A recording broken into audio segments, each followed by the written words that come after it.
कल्कि शुरू हुई और 15 से 20 मिनट बाद ऐसा लगा कि ये क्या चल रहा है भाई, कुछ समझ में क्यों नहीं आ रहा है।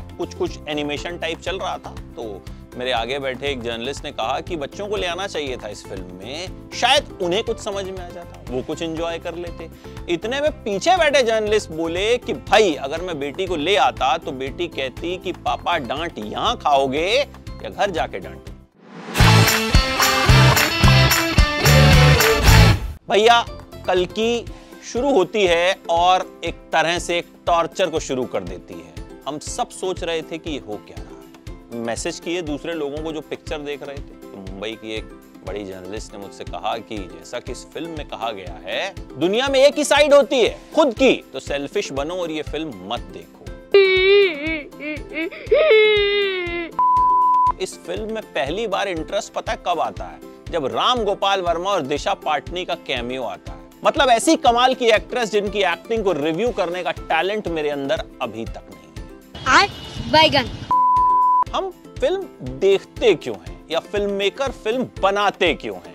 क्या माइथोलॉजी के जानकारों के लिए, उन रिव्यूअर्स के लिए जो बहुत ही पैनी नजर से फिल्म को देखते हैं और एक एक पॉइंट को रिव्यू करते हैं, हिस्टोरियंस के लिए या फिर ऑडियंस के लिए? जवाब आप जानते हैं, ऑडियंस के लिए। और जब ऑडियंस को ही फिल्म देख के लगे कि भाई दिमाग में हार्ट अटैक आ जाएगा, तो फिल्म कैसी?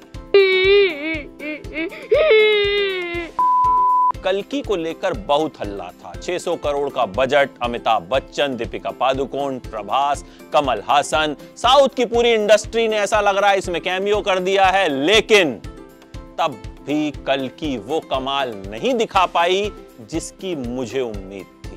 कहानी क्या है? सच बोलूं तो कहानी मेरी समझ में आई ही नहीं।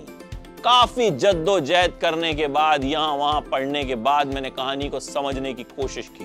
कहानी कुछ यूं है कि श्री कृष्ण अश्वत्थामा को श्राप देते हैं कि तुम्हारी कभी मृत्यु नहीं होगी। सालों बाद भगवान का एक अवतार जन्म लेने वाला होगा और तुम्हें उसकी रक्षा करनी होगी। अश्वत्थामा के किरदार में अमिताभ बच्चन है। कई साल बीत जाते हैं और फिर दिखाया गया है कि किस तरह से काशी में वहां के डॉन ने सब लड़कियों को बंदी बना के रखा है और वो एक ऐसी लड़की ढूंढ रहे हैं जो प्रेग्नेंट हो और जिसका डीएनए इस तरह का हो कि उस डॉन को फिर से जो है शक्ति मिल जाए। अब ये लड़की जो है वो दीपिका पादुकोण है।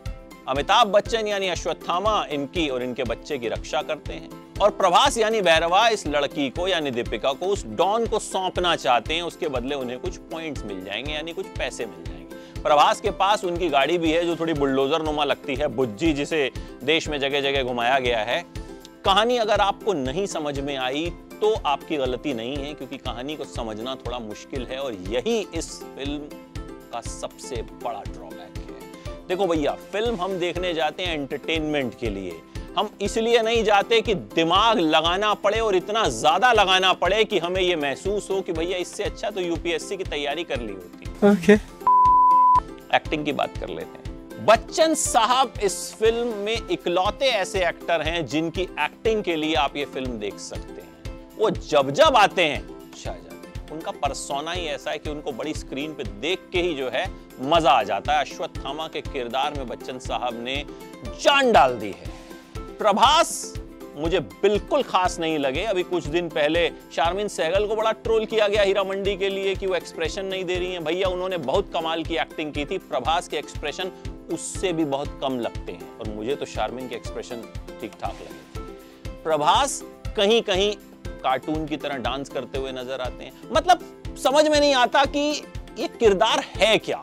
किरदार को डेवलप ही नहीं होने दिया गया है। कहीं वो मजाक करने लग जाते हैं, कहीं वो कहते हैं मैं ऐसा खिलाड़ी हूं जो कभी हार नहीं सकता। तो जो एक प्रभास की फिल्म कहकर इसको प्रचारित किया गया था, प्रमोट किया गया था, वैसा बिल्कुल नहीं है। मैंने तो सुबह पढ़ा कि प्रभास का इस फिल्म में एक्सटेंडेड कैमियो है। लगता भी ऐसा ही है। दीपिका पादुकोण ने ये फिल्म क्यों की, समझ से परे है, क्योंकि दीपिका जैसी टैलेंटेड एक्ट्रेस के लिए इस फिल्म में करने को कुछ बहुत खास था नहीं। और मुझे लगता है कि शायद बड़ी स्टार कास्ट और बड़ी फिल्म होने की वजह से दीपिका ने ये फिल्म कर ली होगी। कमल हासन बहुत अच्छे लगे हैं, बहुत शानदार लगे हैं, पर बहुत ज्यादा कुछ उनके पास करने को था नहीं। बहुत सारे कैमियोज हैं। विजय देवरकोंडा का कैमियो है, एस एस राजामौली का कैमियो है, मृणाल ठाकुर का कैमियो है, ब्रह्मानंदन का कैमियो है, और जब जब ये कैमियो आते हैं तो लगता अच्छा ये भी है, लेकिन जब मेन एक्टर कुछ नहीं कर पा रहे थे तो कैमियो वाले क्या ही कर लेते। नाग अश्विन ने सोचा तो बड़ा, बनाया भी बड़ा, लेकिन वो उसे एग्जीक्यूट ठीक से नहीं कर पाए। भाई सबसे पहले दर्शक को फिल्म समझ में आएगी तो वो डिसाइड करेगा ना कि फिल्म कैसी है या कैसी नहीं है। आप अपना ही एक यूनिवर्स डेवलप कर लेते हैं और सोचते हैं कि कहानी अगले पार्ट में बताऊंगा। क्या अगले पार्ट के लिए टिकट पे डिस्काउंट होगा?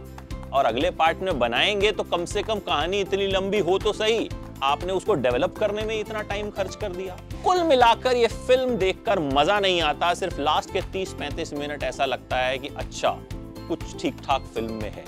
हाँ, फिल्म के वीएफएक्स अच्छे हैं, एनिमेशन अच्छी है, लेकिन ये सब एड ऑन्स होते हैं। अगर कहानी ही पल्ले नहीं पड़ रही है तो फिर बाकी चीजों का क्या करें? अब अगर इतना पढ़ लिख के जाना है तो फिल्म देखने थोड़े ही जाएंगे, कोई कॉम्पिटिटिव एग्जाम देने ना चले जाएंगे। तो मेरे लिए कल की डिसअपॉइंटिंग रही, मेरी उम्मीदें बहुत ज्यादा थी, वो उम्मीदें पूरी नहीं हुई।